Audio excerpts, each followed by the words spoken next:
Today I'm going to be talking about a permanent non-surgical nose job treatment. What is it? Who's a good candidate for a permanent non-surgical nose job treatment? Permanent non-surgical nose jobs in our practice utilize a permanent filler called Silicon 1000. Silicon 1000 is purified polydimethyl siloxane, or medical grade silicone oil that is FDA approved for injection into the eyeball for retinal since 1996. And this is used in an off-label fashion to fill in imperfections, indentations, and the like in the nose. We'll go through some examples after. I like to utilize a sterilized glass syringe since it's a bit of a high pressure injection, and a small needle, and this allows for precision and accuracy with the placement of product.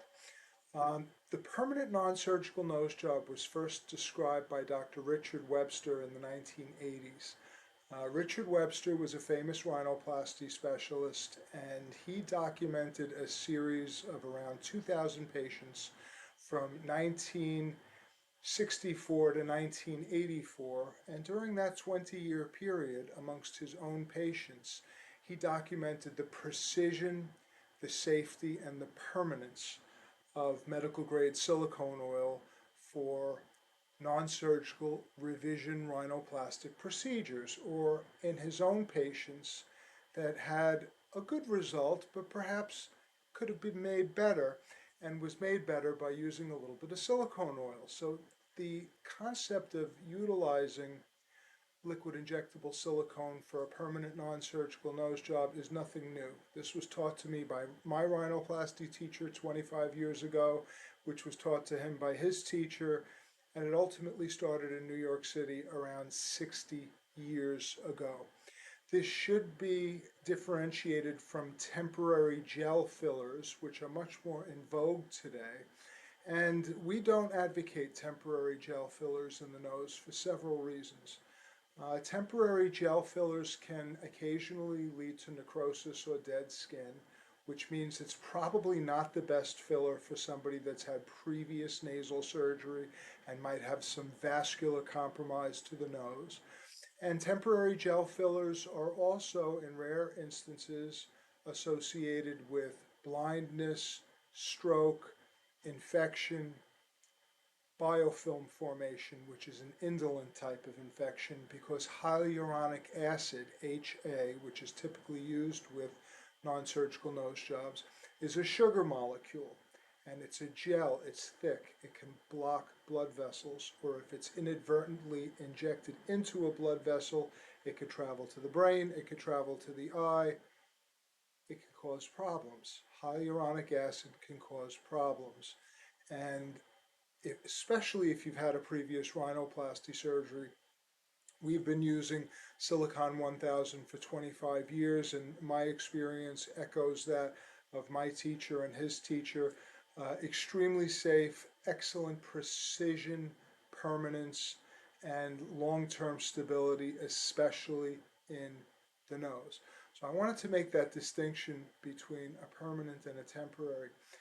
The other difference between the two is that unlike a temporary gel filler, Silicon 1000 treatments need to be repeated several times. I would say probably between 1 to 3 treatments for a patient to achieve a desired result.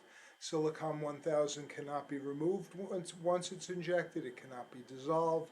So caution and proper injection technique. We utilize the serial puncture microdroplet technique in everybody, and patience. It needs to be done cautiously over about 1 to 3 treatments depending on the condition. So that's the history of it. There's a 60-year history of safety, and our 25-year history injecting thousands of patients has been extremely favorable, especially in patients who have had previous rhinoplasty surgery. So our first example is a good example of somebody who has had 3 rhinoplasty surgeries, and you can see that there's a large indentation that's visible on the left side of her nasal tip. You can see in the after photo that the indentation is gone. This improvement was achieved over 2 treatments with microdroplet silicon 1000 at monthly intervals, and you could see that this stigmata of previous surgery, the indentation, is completely gone and it's never going to come back. The second example is also a patient that's had previous rhinoplasty surgery. You can see that she has thin nasal skin.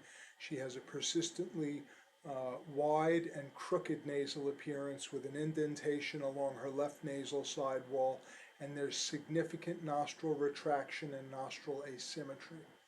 You can see in the after photo that there's a much more natural looking nasal appearance that's straight, and the nostril margins are also at the same height. Unlike temporary gel fillers, Silicon 1000 works very well in the nostril margins for lowering them and for creating nostril symmetry and for adding volume where it's missing. Where in this particular patient, she had an indentation along her left nasal side wall. It was filled with topical anesthetic. There's no downtime and results are permanent, and this is a lovely alternative to revision rhinoplasty surgery for many people. Our next example is somebody who had a bit of an over-resected bridge after previous rhinoplasty surgery, or the bridge was lowered a bit too much, and you can also see in the before photo that it's present in the mid-bridge. After 3 treatments on the right, you can see a permanently raised nasal bridge appearance. Her small bump is gone, and this is a much more natural and pleasing nasal appearance without undergoing further surgery. Similarly, the next case is also an example of over-resection where I wouldn't call it a saddle nose deformity. I would say that there's a nose tip, a bridge tip rather, disproportion such that her nasal bridge is too low and it gives the appearance that her tip sticks out a bit too far. So after several treatments, you can see a pleasing raised bridge appearance without stigmata of previous surgery. The next example is also an example of nostril retraction and a small indentation, also in the left side wall of the nose, of a different patient. Nostril retraction means that when you look at somebody straight on, you can see too much into the nasal airway, and there's almost an inverted V appearance at the nostril margin that tends to occur at the anatomical location of the soft tissue triangle. That tends to get raised up sometimes after rhinoplasty surgery. You can see in the after photo that there's a much more natural looking nose with symmetry to her nostril margins and a straight bridge lines without an indentation.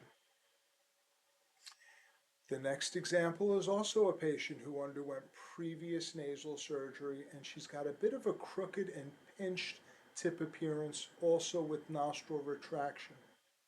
In the after photo, there are fewer, if any, stigmata of surgery, and that is the goal behind all this, to get somebody's nose to blend in and to not look like they've had a nose job. I will often liken a permanent non-surgical nose job treatment to how somebody may have looked perhaps 3 or 4 months after surgery when their tip was still a little bit swollen. And then after the course of a year to a year and a half, when all of the swelling resolves, these irregularities pop up. It tends to be associated with thin white skin and relatively firm underlying cartilage. It's called the shrink wrap phenomenon, and I'm not aware of anything that's better to treat the shrink wrap phenomenon with than microdroplet silicon 1000 treatments in the correct patient. The following example is another patient with nostril retraction asymmetrically, more so on her left than her right, and a side wall indentation. We lowered both of her nostril margins for less nostril show on both sides. We filled in the indentation along her left nasal side wall for a less operated nasal appearance.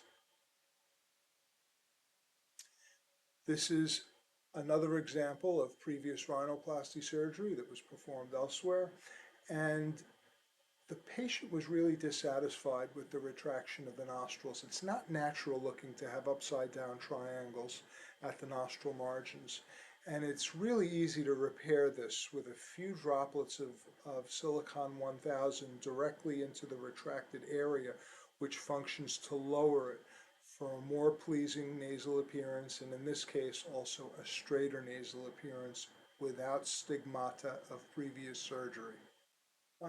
The next example is a lovely example also of camouflaging stigmata of previous rhinoplasty surgery. This patient has what's called a nasal bassa. You can see visible cartilage in her nasal tip that's protruding through thin nasal tip skin, and this is not something that was obvious to the patient for many, many months after surgery. And in the after photo, by adding some permanent volume to the tip of her nose, it camouflages this irregular cartilage from poking through her thin nasal tip skin, and we also lowered her nostril margins for less nostril show.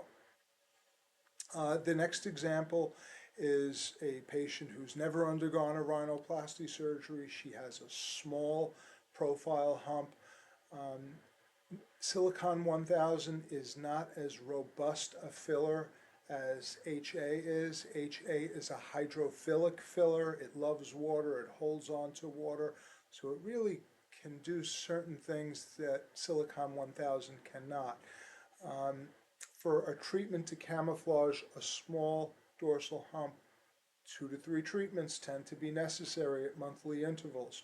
When we're dealing with filling issues in the nasal tip and the lower 1/3 of the nose, sometimes 1 or 2 treatments can get us to a desired result.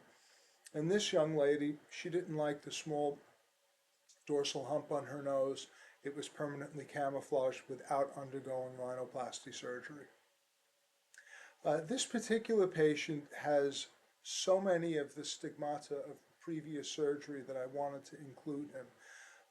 He has a saddle nose deformity, which means that the bridge of his nose was over-resected to the point where it looks like the saddle of a bicycle.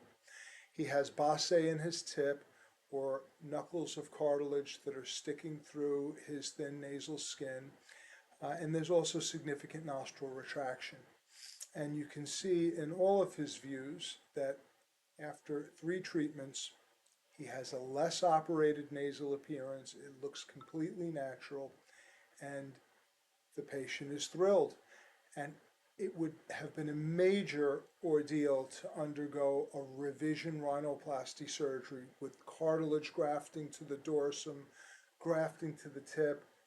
Silicon 1000 injections are an excellent alternative to revision rhinoplasty surgery in patients that have irregularities in a nose that's not too large and in a nose that doesn't have a problem breathing, because injecting fillers in the nose is not going to affect, for good or for bad, the breathing through somebody's nose.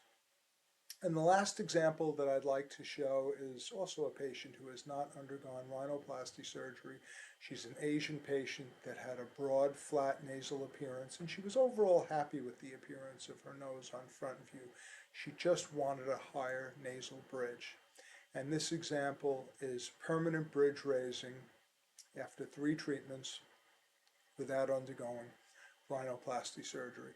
So I hope that you found this interesting. If you have any questions at all, please visit our website, ericmjoseph.com.